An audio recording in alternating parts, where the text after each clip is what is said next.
Welcome to the Real Estate Pros Show, where we interview real estate investing professionals from coast to coast, as well as the service providers that serve the real estate investing industry. Our goal is simple: share what's working now to help you improve and scale your business to the next level and meet the pros that can help you get there. Real Estate Pros is powered by Investor Fuel, America's leader in helping real estate investors and professionals build the business you need to live the life you've always dreamed of. Let's start today's show. Property insurance for real estate investors doesn't have to be difficult, but it does need to be there to protect you when you need it. MyInvestorInsurance.com not only provides insurance at 15 to 30% cheaper than traditional agencies, it's built specifically for real estate investors like you. You can set up an account in about 2 minutes, get quotes on properties, turn on and turn off insurance for your fix and flip or rental properties in around 2 minutes without having to talk to anyone directly, all through our portal. There's no better way or faster way to make sure you've got the coverage you need to protect you, and no more lengthy policies either. Once you're set up, you're billed monthly and prorated by the day for however long your policy is active. It's powered by MSI, the third largest independent MGA, with 1.5 million customers and more than $1 billion in cumulative premiums written. Get set up today in about 2 minutes at myinvestorinsurance.com/fuel. All right. Hey, guys. Welcome back to our show. I'm your host, John Harkar, and I'm here today with Gustavo Rodea. And what we're going to talk about is his journey in real estate, but also how he's using hard money and creative ways to purchase more property versus using all his cash. Remember, guys, at Investor Fuel, we help real estate investors, service providers, all real estate entrepreneurs 2 to 5x their business by providing the tools and resources to grow and build that business they want to have, which helps them live the lifestyle that they're looking to live. So, Gustavo, man, welcome to our show. Happy Cinco de Mayo. Happy Cinco de Mayo to you too, man. So let's get some Corona. So yeah, my name is Gustavo Rodea. I was born in Mexico. I've been in the U.S. for 25 years. And so I'm a business owner. I own furniture stores for the last 22. Mm-hmm. And from the book, Robert Kiyosaki, Rich Dad Poor Dad. It's a good old purple book. how he explained that you be an employee, self-employed, business owner, and investors. And I think right. I went to the quadrant following that formula and make me think about investing on property. So one of the first properties that I acquired was one building that I was renting from a furniture store back in 2010. Mm-hmm. It was an owner finance deal. Learn about it, pitch it to the landlord, and he agreed to sell me the building as an owner finance. Oh, cool. Okay. So that was kind of like the first transaction, and I was paying rent, and double. My mortgage payment was lower than my rent, so that building is paid for. It's in a rural area, but it's paid for. So that was kind of like the first thing that I did as a real estate investor. Okay, let's go backwards. I'm one of the guys that likes to really get a lot of the backstory. Were you born in the United States? Were you born in Mexico? Where were you born? No, I was born in Mexico. So I moved here when I was 17. Okay. And then since I'm 43, so since then, whatever the math is, that's 26 years. There you go. So you came here now, and you said you were working in furniture stores or owned furniture stores? I was 22 when I started my first business, and it was a furniture business. Okay. At 22-year-old, I opened my first furniture store, and I've been in that industry for 20 some years. Was that something that like your family was in, that start, or how did you get into furniture? No, I just had a background on sales. When I was 17, I did a door-to-door salesman. Okay. By the way, that's the best training that you can get as a salesperson. 100%. And I used to read a bunch of Zig Ziglar, Mandino books. Mandino was great, yeah. And so I had the background in sales. So one day I was walking on a flea market, and I saw two, a white guy, Robert, and a Latino guy struggling with, completed the transaction. So I approached him and I told him, look, I know I can make that sale. How much commission will you give me? He's like $50. And since then, we built a relationship on that flea market, and I start helping him selling mattresses. Stop living on an island and join the #1 mastermind in America for professional real estate investors. Investor Fuel is a community of hundreds of the nation's top investors working together to build stronger businesses and better lives. In addition to the amazing community of real estate investors acting as a board of advisors for one another, Investor Fuel members have access to 100% funding on purchase and repairs for our members only, a health insurance program, and benefits and discounts that more than pays for the membership of most of our members, meaning it's actually costing you money to not be a member of Investor Fuel. If you're looking to scale your business and build a business that allows you to live the life of your dreams, please visit investorfuel.com today and book a call with our team. Within few months, I start buying mattresses for him and selling them on payments. And then a year later, I have enough revenue to open my first store. Okay. So yeah, that's basically kind of like accident, because my original idea was to come here for 2 years and then go learn English and go back. But then that came to me, and then all of a sudden at 22, I had a business that it was successful, run furniture store. Okay. And then that guy was struggling. And when you say struggling, he was struggling just with the communication part? Yep. Mm-hmm. Okay. Awesome. So of the whole sales beginning, right, what do you think, from that door-to-door sales and as the things you learned, what do you think were some of the more important aspects of sales that you learned that you carried over into real estate? Well, negotiation for sure. That's going to be one of the ones. But I think, and the way I always have seen myself is adopting a philosophy as a person of what do you do every day, right? Like I help people. Like if it's in my furniture store, I'm thinking I'm going to help you get the best night of sleep by providing you the more information I can on the mattress.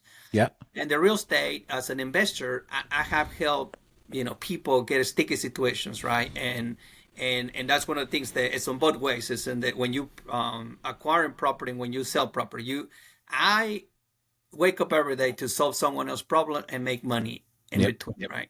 Yep. And if I had that mentality, then I will succeed, and I think I have with my past transactions, every time I get myself involved in a transaction, I go with that mindset. I'm going to help them.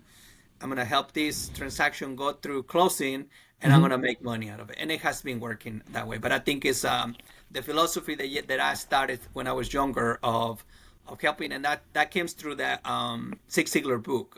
The quote that stick to me, and it's one of my philosophies. You can have everything in life if you help others get what they want. And why is that important to you? Why is that kind of your main philosophy?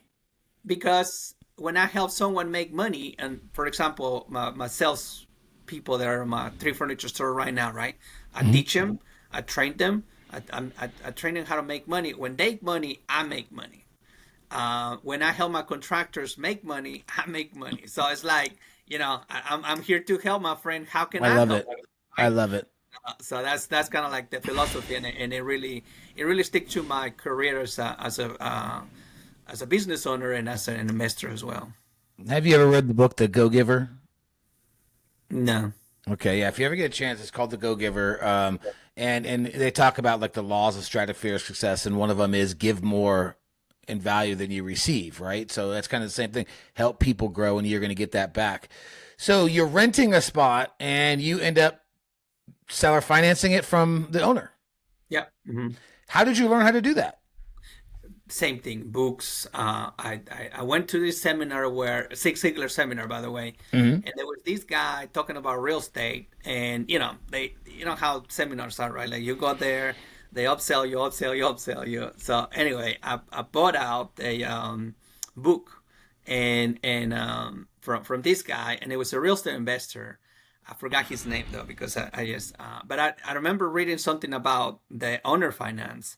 Okay. That if the bank doesn't approve you, there was a way to ask someone. So it was kind of this strategy right up on, how to approach people. Mm-hmm. So I read it and I apply it. And I think one of my, I'm a high school graduate, right? But one of the things that I have been doing all my life is educate myself in different ways, right? So, but also have the education, but then apply it. I think that's key for me. Yeah, that's huge. I grab I call it golden nugget, Mhm. and grab that and apply. And I learned that from a seminar. They say that if you read something.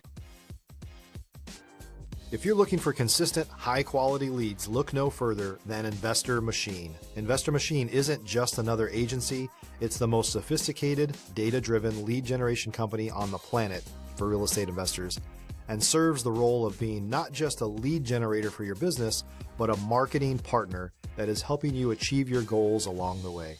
Go to investormachine.com to learn more and schedule a call with our team today.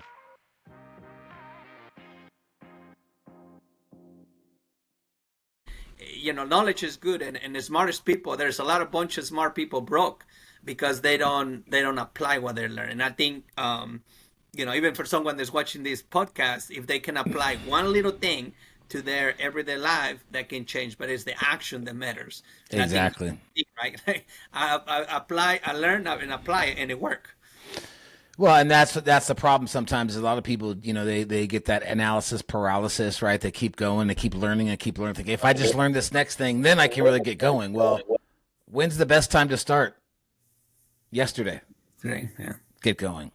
All right. So how did you, and I'm just curious, how did you approach this guy that, so you're paying rent to him, and how did you reach out to him? What did you say to him to get you to sell you the house or sell you the building? I think it's what also part of the book says is building the relationship. I truly know that guy. Like, right. He was a veteran. I invited him for lunch. I didn't pitch on the first lunch, but I invited him for lunch to get to know him. And then I always been very active with community in a way, like in a little small town in Warsaw. I was part of the Chamber of Commerce. I was part of the board of directors. I am now on bigger city, and I'm still board of directors of the Chamber of Commerce. So it's always been like that give back mentality, but also that's where those guys are, right? That's where the owners of buildings are, building those relationships outside the business environment. It worked because I met him. He knew who I was, and I think that's why he did it, because once I invited him second time for lunch to get tacos, it wasn't Cinco de Mayo, but he did get tacos. But then it was, he didn't hesitate to say it. He's like, yeah, we can work it out. But it's like they're building the relationship, I think, is the key, because from other investments that I have done after that is part of that, like building the relationship and I guess have the credibility. For me as a Latino, it's a little bit, I had to knock more than the average guy out there, because I'm Latino, and it is what it is, right? Mm-hmm. Some people that don't know me, I had to have the credibility on the back, and being a business owners, give back to the community, stay on the board of Chamber of Commerce and others volunteer work that I do, validate me as a person, as an investor. But it helps because right. It's there's people out there that don't know. Well, and I think it's important too. Like, a lot of people are afraid to go and approach some of these business owners. Like, they'd go to maybe a meeting, a chamber of commerce. They're afraid to, because I don't know if they're intimidated or what. But a big thing is just going and breaking the barrier. Just invite them to a lunch, invite them to a coffee. Start to build that relationship. So, tell me, what does your team or your business look like now? Well, so one of the things that I wanted to talk to you about is how, as Latinos, sometimes we hesitate to use the bank, cash, right? And for a while after, that was kind of my first investment. But then the second one was like, just stay slow on the mobile homes, because that was, I can buy those cash and flip those cash, right? Okay, so you got into mobile homes next. So the mobile homes was my next move, because it was a way for me to do it. I didn't know about hard money loaning to like 2023 though. So I did a lot of transactions with my own cash, and I again from 2010 to 2023 I had 4 properties. Right. From 2023 to now I own 22 properties. So I leverage and learn again, learning the game of real estate, which, by the way, I'm writing a book about Mexican investor, and I will give all the keys of how I went from 4 properties to 22 with hard money lending, because that was what really, imagine this. I used to buy a mobile home for $100,000. Yep. land between land and mobile home, 100,000, one, right? And that would take me probably 6 months to 8 months to a year, depends on the area. Right. With hard money lending. If you're a new or newer real estate investor looking to launch or grow your real estate investing business, please check out Investor Fuel Club. It's a coaching community, but unlike anything you've ever seen before. And you can actually partner with members of our mastermind from coast to coast on deals right in your market. There's no better opportunity to build a consistent business than to literally partner with pros to help you avoid costly mistakes, avoid the need for capital to do deals, and help you eliminate your fears as you're starting your business. Learn more about Investor Fuel Club at investorfuel.com/club.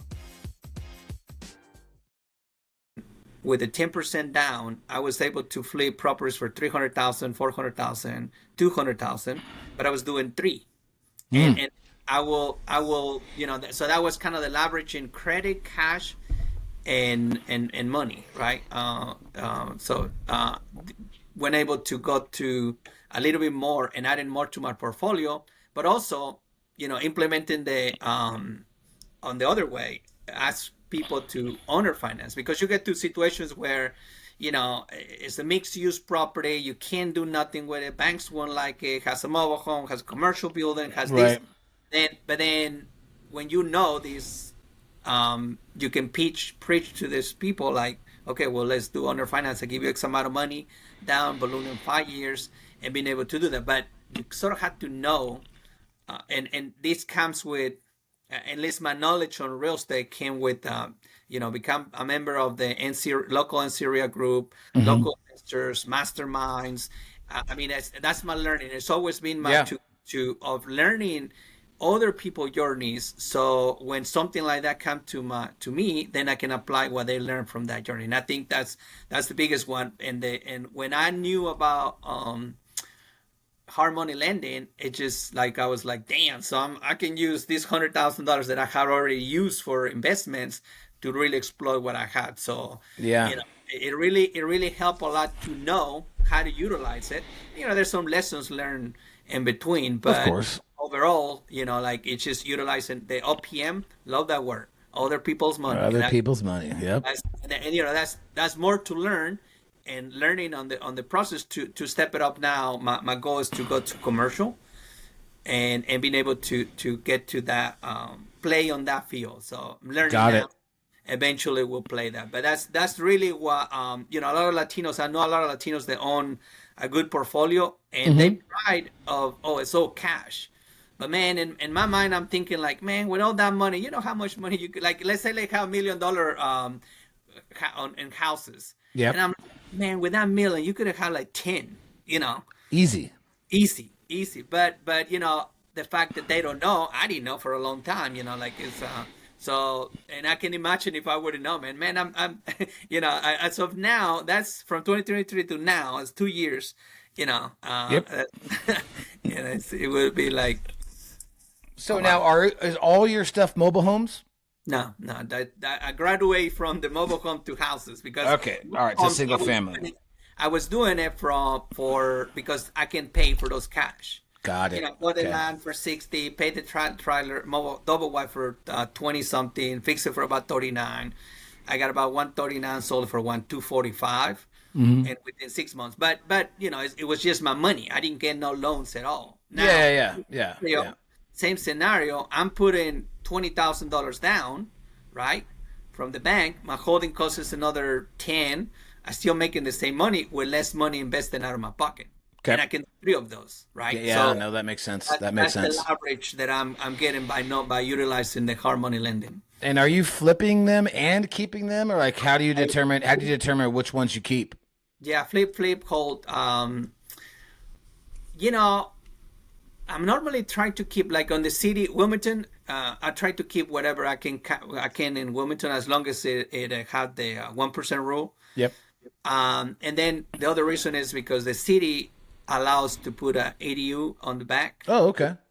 So that would be a good strategy for later on to add on in the properties that I own here.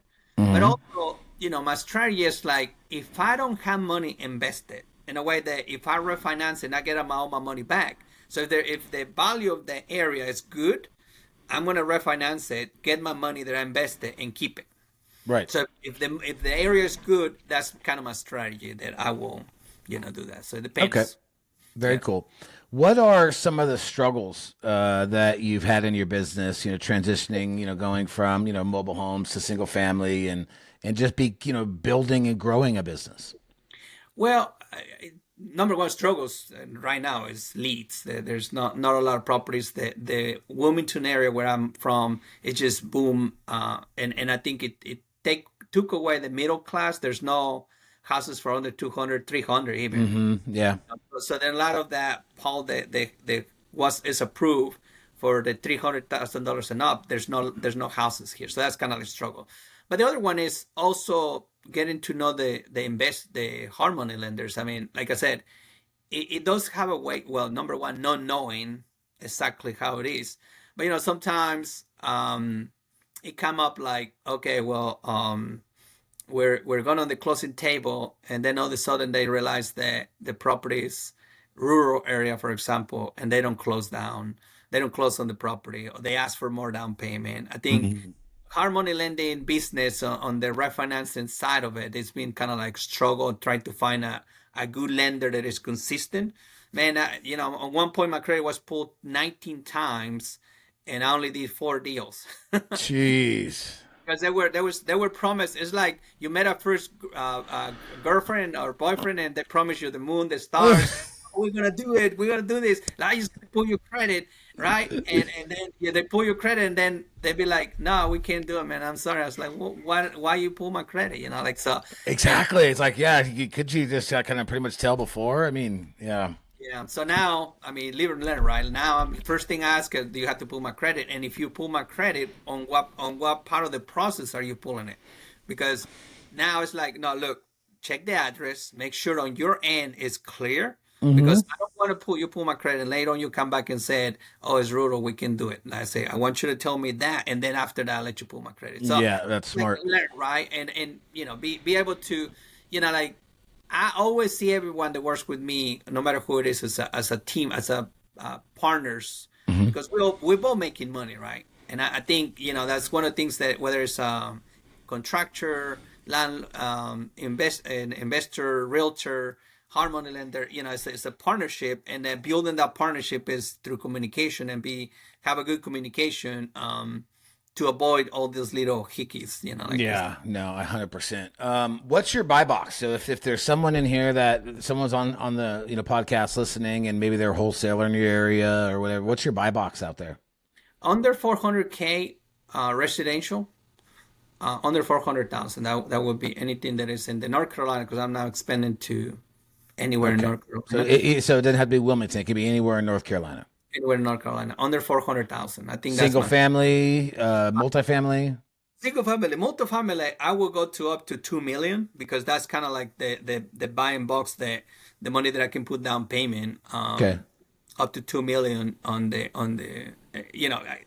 I gotta get my feet wet in there. Yeah, of course. Something small would be good to learn the whatever you need to learn on that business, right? Right. Yeah, definitely this year is we still have over half of the year to being able to make one commercial transaction. Okay. So and I was going to ask you, when you say commercial, you're talking about small multifamily, small to medium multifamily. Okay. Are you going to pursue any type of mentors or anything for that? Or you're just going to kind of learn how you've been learning? And I'm part of a mentorship now program, and there's within that program is they're teaching how do you get your first deal and all. Which program is it? Well, I'm just curious. I'm curious. The Collective Genius. Oh yeah. Okay. Yeah, we actually meet in the 12th to the 15th. We meet in every quarter. So I learn a lot from those guys, and it's guys that are doing it basically. I get it. I mean, it's like the people in our mastermind, right? We have it's the same kind of thing, like Collective Genius, where we have a bunch of people that are where you wanted to be. What do you think are some trends and stuff that you're maybe seeing in the industry, the business, your business? I mean, what kind of trends are going on right now that you're looking at? Well, it's in my area. Again, that part of kicking out the small middle class from the city, but there's opportunities open up on the outskirts of the cities. Like Yeah. and especially like those rural areas, there the more development is going on. I think apartments are also taken away from that pool because the rent is affordable in a way. Yep. They started that way anyway. Yep. But and then millennials are changing the way it works because they're so picky when they're buying house. Like the house has to be freaking perfect. Because they don't want to change shit. They want to change nothing on the house. They want it to be perfect, and they're the ones buying the houses now. So they're really like, if you have an online tour on your house, you're gonna have a higher chance that a millennial might pick it up because they don't want to go to the house. Yeah, So that's true. Knowing that who's buying the house and if you're gonna sell the house, who's your market, right? And that's the transition. We're buying from baby boomers and Gen X's because they're empty nesters, and then we're selling it too. So you better do a modern look on the house, so you have a higher chance to sell it to the millennials, because millennials are a tough market, I think, to do that. But no, I understand that. If I appreciate you coming on and sharing all this stuff, man. I mean, it's great information. If there's folks out there that are listening that are in your market, and like I said, that they might have a property, what's the best way for them to reach out to you? Well, actually, I have a website. My name is GustavoRodea.com, and all my information is there. I'm actually bringing out a book soon as the Mexican entrepreneur, and I'm not sure if I'm pronouncing the word correctly. Entrepreneur? There you go. That's it. Yeah, the Mexican entrepreneur. Yeah, that's the first book that talks about all my business that I own. I own about 7. And I'll also do roofing, so because I know some Mexicans. So and then probably the fourth quarter, the Mexican investor is coming also. Awesome. So I'm building sort of the brand of Mexican, and then Mexican investor, Mexican. I have several books that I'm going to pull out, but it's basically I walk the talk on my experience. So I'm not making up things. I'm just telling you, for example, on the Mexican investor, I'm talking about a lot of how I learned to utilize hard money, and how it helped me to, add more properties to my portfolio, and maybe some other people can benefit from that. Love it. So it's just basically my life story, examples, and maybe someone can benefit from it. But that's I'm sure they can, right? I'm sure they can, because I mean, you got a lot of great experience. I mean, I appreciate you sharing what you did today. We'll put your website and all your contact information down in the show notes, guys. I hope you really enjoyed this conversation, man. It was really good. Gustavo, thank you again, folks. We'll see you guys on the next one. Cheers. Happy Cinco de Mayo. Happy Cinco de Mayo. There you go. Thanks for joining us for today's Real Estate Pros Show. You can learn more about the amazing benefits of the Investor Fuel Mastermind community, including surrounding yourself with hundreds of other rock stars, 100% financing for your deals, and members-only discounts from vendors you're likely already using that, as a member of Investor Fuel, will save you more than the cost of your membership. Visit investorfuel.com to learn more. If you're interested in joining us as a guest of this show, please visit investorfuel.com/pros to apply. You can also check the show notes for access to free resources, how to get access to world-class lead generation, and much more. Don't forget to subscribe so you never miss another episode. Have a great day. We'll see you on the next show.